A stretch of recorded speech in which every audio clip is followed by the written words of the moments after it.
안녕하세요, 난쟁이 여러분, 반갑습니다. 눈쟁이에요.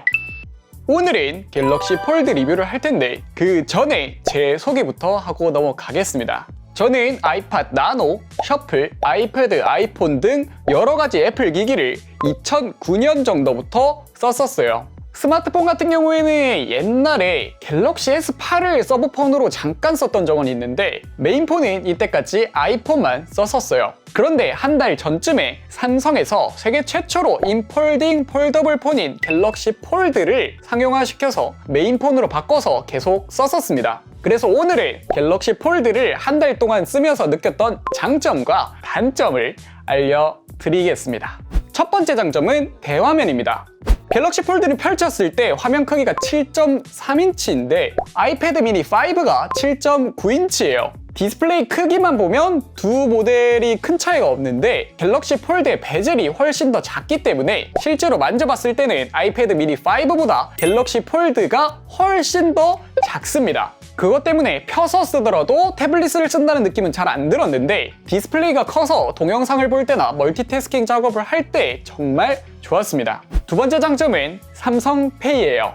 아이폰도 애플페이가 있기는 한데 국내 서비스가 아직 안 되기 때문에 이 삼성페이를 처음 접했을 때는 진짜 너무 편했어요. 지금은 집 앞에 나갈 때나 아니면 배달 음식을 시켰을 때는 전부 삼성페이 하나로 가능해서 지갑을 안 들고 다녔어요. 물론 가끔 삼성페이가 안 되는 경우도 있었기 때문에 멀리 나갈 때는 지갑을 들고 나갔지만 이 삼성페이 하나 때문에 정말 편하게 생활을 했습니다.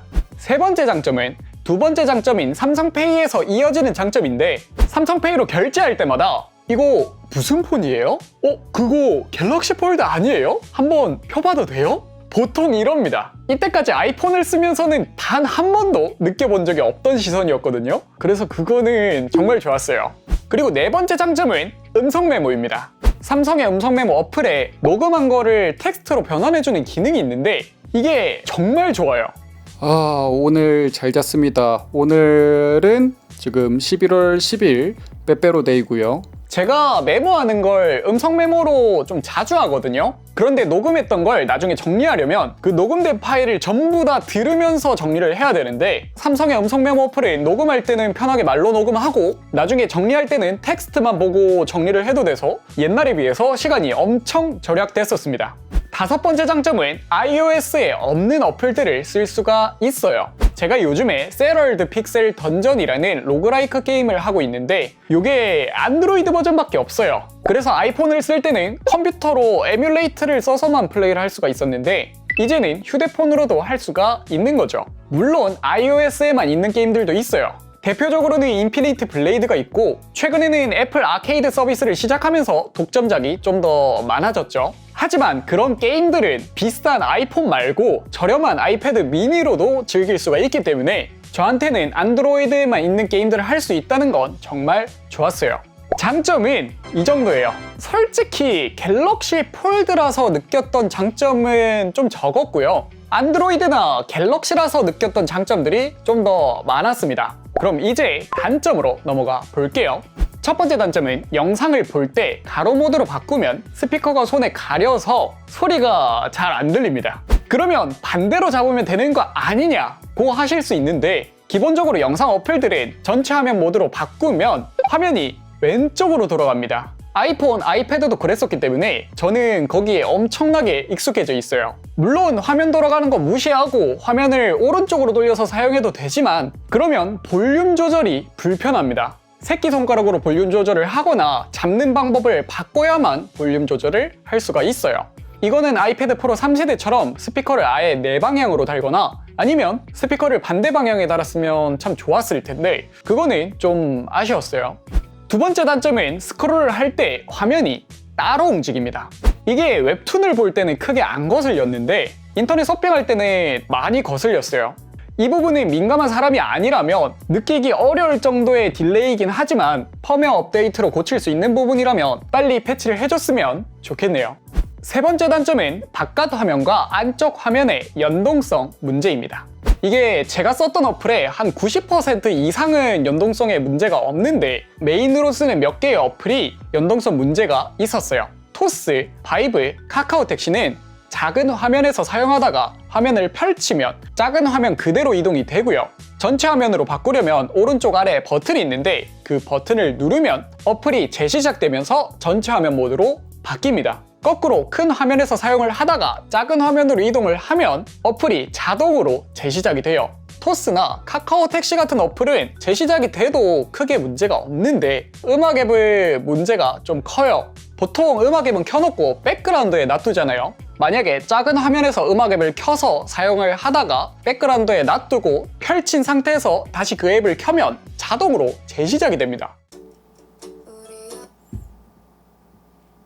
뭐 어플만 재시작이 되면 상관이 없는데 음악이 꺼져요. 뭐 음악 꺼진 것도 다시 켜면 되잖아요. 그런데 이어듣기가 안 됩니다. 그리고 제가 아까 세럴드 픽셀 던전이라는 게임을 한다고 했죠. 이거는 연동성에는 전혀 문제가 없어요. 그러면 뭐가 문제냐? 작은 화면에서 게임을 하다가 큰 화면으로 바꾸고 그 상태로 다시 닫으면 배경음악이 안 꺼집니다.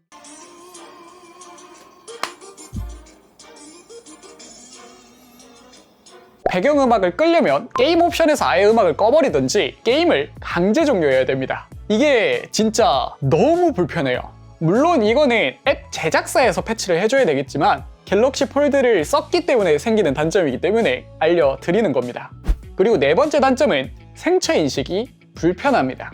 일단 지문인식 버튼의 구분감이 굉장히 적습니다. 이제 한 달 정도 쓰니까 그 위치가 손에 익어서 크게 지장은 없는데 처음 쓸 때는 위치를 잘못 맞춰가지고 지문인식이 계속 안 돼서 좀 많이 불편했었어요. 그리고 얼굴 인식은 아이폰 X하고 비교해서 너무 안 좋습니다. 얼굴 인식 기능이 더 좋아진 XS나 11이 아니라 10이에요.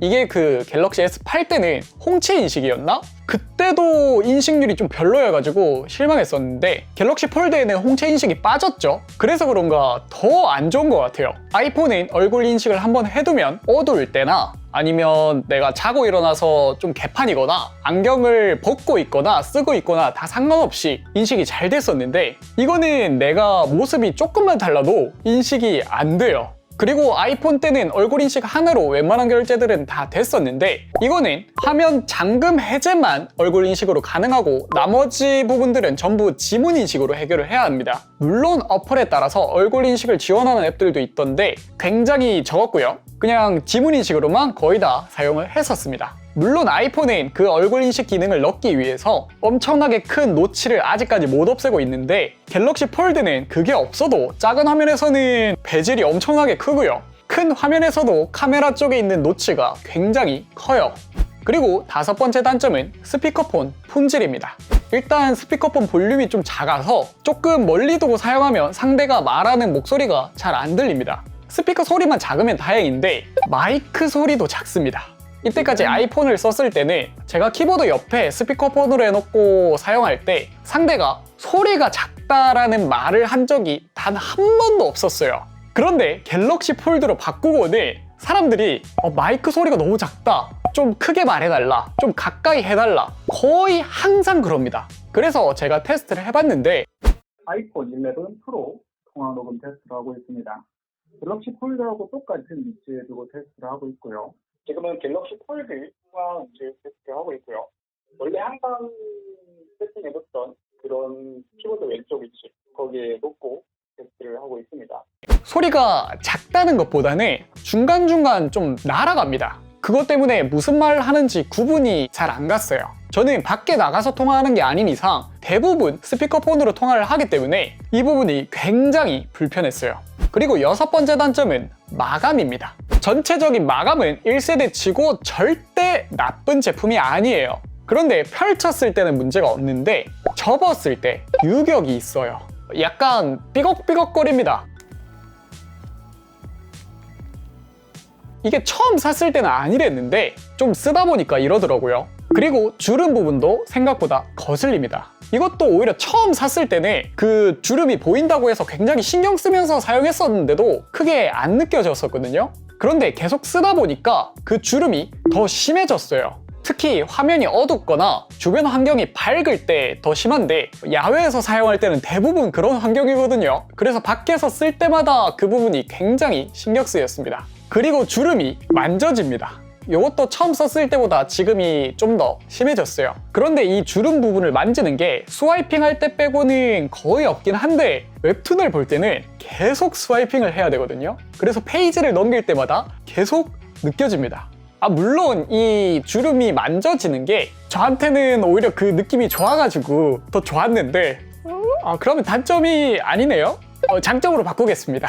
7번째 단점은 큰 화면입니다. 첫 번째 장점이랑 똑같은 얘기예요. 큰 화면이 동영상을 볼 때나 멀티태스킹을 할 때는 좋았는데 아이패드의 유니버셜 앱처럼 큰 화면에 최적화를 시켜놓은 게 아니라 작은 화면을 늘려놨습니다. 그래서 전면 화면에 비해서 커지기만 했지 오히려 정보의 양이 적어지는 경우가 있어가지고 저는 그 부분이 좀 불편했습니다.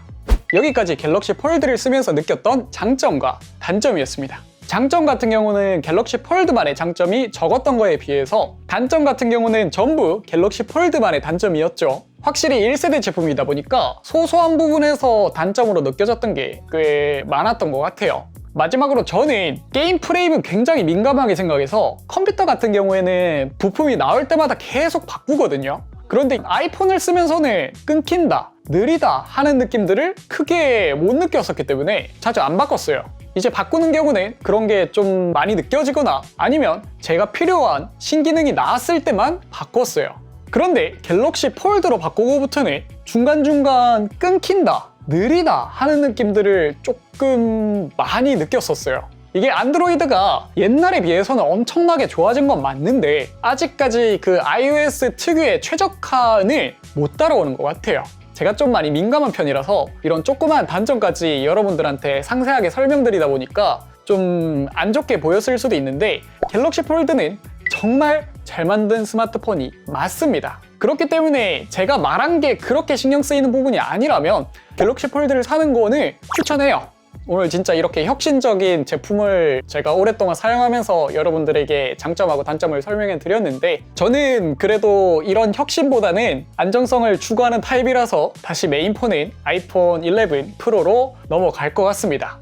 그 아이폰 11 프로도 이미 사놨어요.